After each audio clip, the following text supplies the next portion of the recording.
Ambedkar statue వరకు rally ఉంటుంది. అక్కడ నుండి డైరెక్ట్గా టెంట్కి వెళ్తుంది, సభకడికి వెళ్తుంది. కాబట్టి బళ్ళన్నీ ముందు వరుస వెళ్ళాలి, ముందు వెళ్ళిపోవాలి, ముందు వెళ్ళిపోయాయండి, ముందు వెళ్ళిపోనండి.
నీకు మహాత్మా జ్యోతిరావు పూలే విగ్రహానికి పూలమాల వేసి నివాళులు అర్పించాల్సిందిగా కోరుతున్నాను. ఏరియా కార్యదర్శి ఎం రామాచారి గారిని పూలమాల వేయాల్సిందిగా కోరుతున్నాను. జోహార్ జోహార్ జోహార్ జోహార్. ఇప్పుడు మాతాంగ్ కాలనీలో ఉన్న ఏదైతే ఎన్టీపీసీ తెలంగాణ ప్లాంట్ ఏర్పడినప్పటి నుంచి కూడా ఇక్కడ సౌండ్ తోని కులుషితని ఇక్కడ ఈ కాలనీ నివాసులంతా బాధపడుతున్నారు.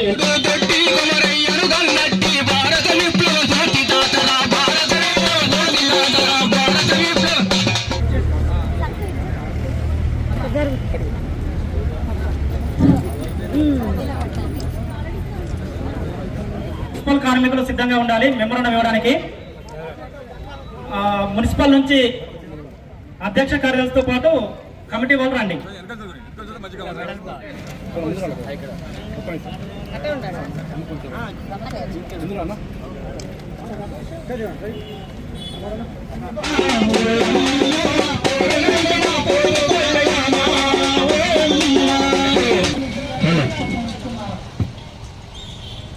దయచేసి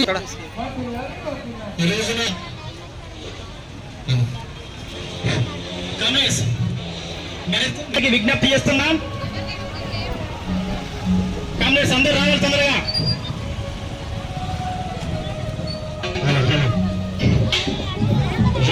కోసం ప్రాణాలు. ఇంకా ఇక్కడికి వచ్చిన జిల్లా కమిటీ సభ్యులు అందరూ కూడా వేదిక మీద రావాల్సిందిగా కోరుతూ మహేశ్వరి సభాధ్యక్షులుగా వివరించాల్సిందిగా కోరుతున్నాం. గణేష్ వేదిక మీద రావాల్సిందిగా కోరుతున్నాం. జిల్లా ప్రజా సమస్యల పరిష్కారానికై జిందాబాద్ సిపిఎం, వర్ధిల్లాలి ఎర్ర జెండా, వర్ధిల్లాలి ఎర్ర జెండా. ప్రభుత్వ స్థలాల్లో ఇళ్లు నిర్మించుకున్న వాళ్ళకి ఇంటి నంబర్లు, ఇంటి పట్టాలు. కాంగ్రెస్ పార్టీ ఎన్నికలకు ముందు ఇచ్చినటువంటి హామీలు అమలు చేస్తామని చెప్పినాయి. అధికారంలోకి వచ్చి సంవత్సరం పూర్తయినా అమలు జరగడం లేదు. అందుకనే ఇప్పటికైనా ఆ సమస్యల పరిష్కారం కోసం ప్రభుత్వం, ముఖ్యమంత్రి రేవంత్ రెడ్డి చర్యలు తీసుకోవాలని చెప్పి సిపిఎం పార్టీ రాష్ట్ర వ్యాప్తంగా 6 గ్యారెంటీల అమలు, అలాగే స్థానిక సమస్యల పరిష్కారం, ఉద్యోగాల భర్తీ, అట్లాగే విద్యా సంస్థల అభివృద్ధికి, ప్రభుత్వ రంగంలో విద్యాభివృద్ధికి ఈనాటి చర్యల మీద అంతా కూడా సిపిఎం పార్టీ రాష్ట్ర వ్యాప్తంగా ఆందోళన చేస్తూ ఈరోజు గోదావరి కనికి రావడం జరిగింది. ఇక్కడ గోదావరి కని ప్రాంతంలో, పట్టణంలో 4 ప్రాంతాల్లో సిపిఎం పార్టీ ఆధ్వర్యంలో పేదలంతా ఇళ్ల స్థలాలు లేనటువంటి వాళ్ళు సుందరయ్య నగర్లో, భగత్ సింగ్ నగర్లో, ఐలమ్మ నగర్లో, మల్లు స్వరాజ్యం గారి నగర్లో గుడిసెలు వేసుకొని నివాసం ఉంటున్నారు. వారికి వెంటనే పట్టాలు ఇచ్చి ఇండ్ల నిర్మాణానికి నిధులు కేటాయించాలని చెప్పి డిమాండ్ చేస్తున్నాం. అలాగే ఇక్కడ ఉండేటటువంటి 50 డివిజన్స్లో అండర్ డ్రైనేజ్ సిస్టానికి నిధులు కేటాయించి ఆ రకంగా సౌకర్యం కల్పించాలి. దీనివల్ల తీవ్రమైనటువంటి కాలుష్యం ఏర్పడుతున్నటువంటిది ఉంది. ఆ సమస్యను పరిష్కరించాలని చెప్పి కోరుతున్నాను. అలాగే ఇక్కడ ఉండేటటువంటి హాస్టల్స్, మిగతా విద్యా సంస్థల్లో కూడా సౌకర్యాలు లేవు, పోస్టులు కూడా భర్తీ జరగలేదు. వాటి మీద చర్యలు తీసుకోవాలని చెప్పి డిమాండ్ చేస్తున్నాం. ఇక్కడ పారిశ్రామిక ప్రాంతం ఇది, కానీ ఈ ప్రాంతానికి సంబంధించినటువంటి యువకులకు, నిరుద్యోగులకు ఉద్యోగాలు కల్పించే దాంట్లో ప్రభుత్వ నిర్లక్ష్యం ఉంది. ఆ రకంగా ఉద్యోగ అవకాశాలు కల్పించాలని చెప్పి డిమాండ్ చేస్తున్నాం. అట్లాగే ప్రజలకు అనేక వాగ్దానాలు చేశారు. మహిళలకు 2,500 ఇస్తామన్నారు, ఇప్పటివరకు ఇవ్వలేదు. వ్యవసాయ కూలీలకు 12,000 ఇస్తామని చెప్పారు, ఆ సమస్య పరిష్కారం జరగడం లేదు. 500కే సిలిండర్ అని చెప్పారు, అది కూడా పూర్తిగా అమలు జరగడం లేదు. అట్లాగే ఎస్సీ ఎస్టీలకు 12 లక్షల చొప్పున కుటుంబాలకు, పేద కుటుంబాలకు ఇస్తామన్నారు. ఈ బడ్జెట్లో నిధుల కేటాయింపు అనేటువంటి జరగలేదు. 2 లక్షల ఉద్యోగాలు భర్తీ అన్నారు, వాటికి నోటిఫికేషన్స్ ఇప్పటివరకు ప్రభుత్వం ఇవ్వలేదు. ఈ రకంగా ప్రభుత్వం ఇచ్చినటువంటి వాగ్దానాలు అమలు చేయలేదు. ప్రాజెక్టులకు తగినటువంటి నిధులు కేటాయింపులు జరగలేదు. రైతు భరోసా కానీ, రుణమాఫీ కానీ ఇలాంటి చర్యలు కూడా ప్రభుత్వం ఎలాంటి చర్యలు తీసుకోలేదు. యూనివర్సిటీల సమస్యలు పరిష్కరించడానికి కనీసం 5,000 కోట్లు కేటాయించాలంటే 400-500 కోట్లు కూడా కేటాయించలేదు. కాంట్రాక్ట్ వర్కర్స్ కానీ వాళ్ళ సమస్యలు పరిష్కరిస్తామని చెప్పినటువంటిది జరగలేదు. అట్లాగే ఆశావులు, అంగన్వాడీ టీచర్స్, మధ్యాహ్న భోజనానికి సంబంధించిన వాళ్ళు, గ్రామ సేవకులు, పంచాయతీ కార్మికులు ఇలాంటి వాళ్ళందరి సమస్యల పరిష్కారం కోసం ఉద్యమాలు జరుగుతుంటే, ఆందోళనలు జరుగుతుంటే నిన్న ఆశా వర్కర్లను అరెస్టు చేసి నిర్బంధం ద్వారా ఈ ఉద్యమాలను అణచివేయాలని చెప్పి ముఖ్యమంత్రి రేవంత్ రెడ్డి అనుకుంటున్నాడు. గతంలో కేసీఆర్ కూడా ఈ రకంగానే అనుకొని తనకు ఈ ప్రభుత్వం నుంచి దిగిపోవాల్సినటువంటి పరిస్థితి వచ్చింది. ఇప్పుడు రేవంత్ రెడ్డి కూడా అదే మార్గాన్ని తీసుకుంటే ఖచ్చితంగా రాష్ట్ర ప్రజలు, తెలంగాణ ప్రజలు తగిన గుణపాఠాన్ని గత ప్రభుత్వానికి చెప్పినట్టుగా ఈ ప్రభుత్వాన్ని కూడా తెలియజేస్తారని చెప్పి హెచ్చరిస్తా ఉన్నాను.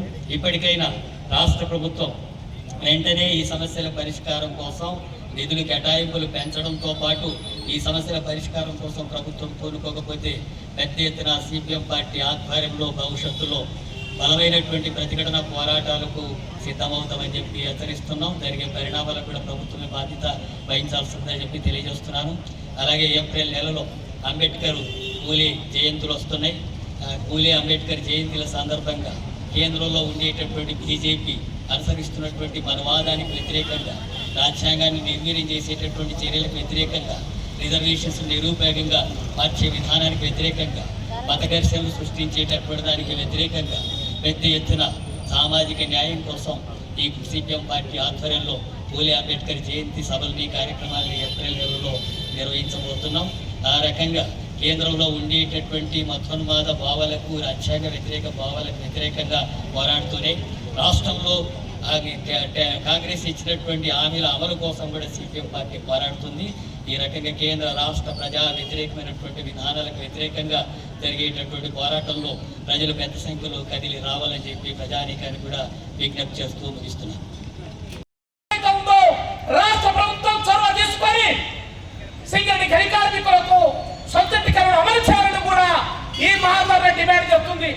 మరి డాక్టర్ మహిళా కుటుంబాలకు వడ్డీ లేని రుణాలు ఇవ్వాలని, ఆ విధంగా అనేక మంది మహిళలు మేము డివిజన్లమైనప్పుడు, బస్తీలమైనప్పుడు వాళ్ళు విజ్ఞప్తి చేశారు. అందుకోసమే ఇవాళ ఈ మహాధరణ ఏదో ఏ మీటింగ్ కోసమో, ఓ కార్యక్రమం కోసమో, కార్యదర్శి రాక కోసమో పెట్టింది కాదు.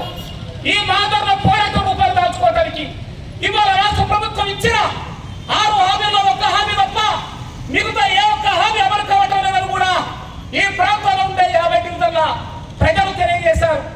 అందుకోసమే ఈ మహాధరణ ఇవాళ ప్రజలు చెప్పిన ఏ విషయాన్ని కూడా వదిలిపెట్టకుండా ఈ మహాధరణ సందర్భంగా ఈ మున్సిపల్ కమిషనర్కి మెమోరాండం ఇవ్వటం, వాటి పరిష్కారానికి నిరంతరం